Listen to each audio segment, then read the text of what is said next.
حسد ہے کیا؟ حسد بندوں سے نہیں ہوتا، یہ سمجھ لیں۔ حسد کا مطلب، حسد کی لغوی تعریف یہ ہے کہ یہ سمجھ لینا کہ یا اللہ اسے نہیں دینا چاہیے تھا، مجھے دینا چاہیے تھا، یہ تعریف ہے۔ تو حسد ہوتا کس سے ہے؟ حسد دراصل بندے پہ نہیں کیا جاتا۔ حسد کا معنی یہ ہے کہ آپ اللہ کی تقسیم پر اعتراض کر رہے ہیں۔ آپ کا کہنا یہ ہے کہ یا اللہ یہ تقسیم ٹھیک نہیں ہوئی، معاذ اللہ یہ ادھر چلا گیا، یہ تو ادھر آنے والی چیز تھی۔ تو یہ آپ نے ڈائریکٹ جو مقابلہ شروع کیا، معاذ اللہ یہ تو آپ نے اللہ کی تقسیم کے ساتھ شروع کر دی۔ تو پھر دل میں بگاڑ آتا ہے، پھر انسان ٹوٹ پھوٹ کا شکار ہوتا ہے، پھر وہ کمزور پڑ جاتا ہے، پھر وہ ایسی باتیں کرتا ہے جو اس کے منصب کے مطابق نہیں ہوتی، کچی بات کرتا ہے، کمزور بات۔ اللہ بہتر جانتے ہیں کون سی چیز اس نے کہاں رکھنی ہے۔ رب کی حکمت پر اور اس کی دی ہوئی توفیق پر راضی رہنا ایمان کا تقاضا ہے، لیکن ہمیں تو چاہیے تقسیم اپنی مرضی کی۔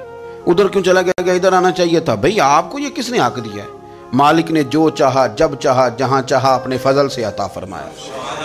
حسد، اور پھر اس کے اگر کوئی حسد نہیں کرتا تو لالچ شروع کر دیتا ہے۔ وہ کہتا ہے کہ یہ جو اس کا مال ہے اس میں میرا بھی حق تھا، یہ تو مجھے ملنا چاہیے تھا۔ آپ یقین کریں کہ بندے بندوں سے کم پیار کرتے ہیں، جیبوں سے زیادہ پیار کرتے ہیں۔ اس بندے کو تو کوئی نقصان نہیں جس کے ساتھ آپ نے تعلق رکھا ہوا ہے جیب کا، لیکن آپ بڑے کمزور ہو گئے۔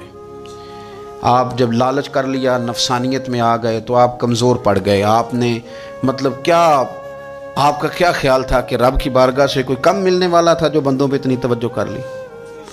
او یار ادھر دیکھ، میری بات سن۔ او بھائی، وہ تیرا میرا رب ہے، یہ ہو سکتا ہے کہ امیروں کو دے دے اور تیرے جیسے میرے جیسے غریبوں کو وہ بھول جائے، یہ ہو سکتا ہے۔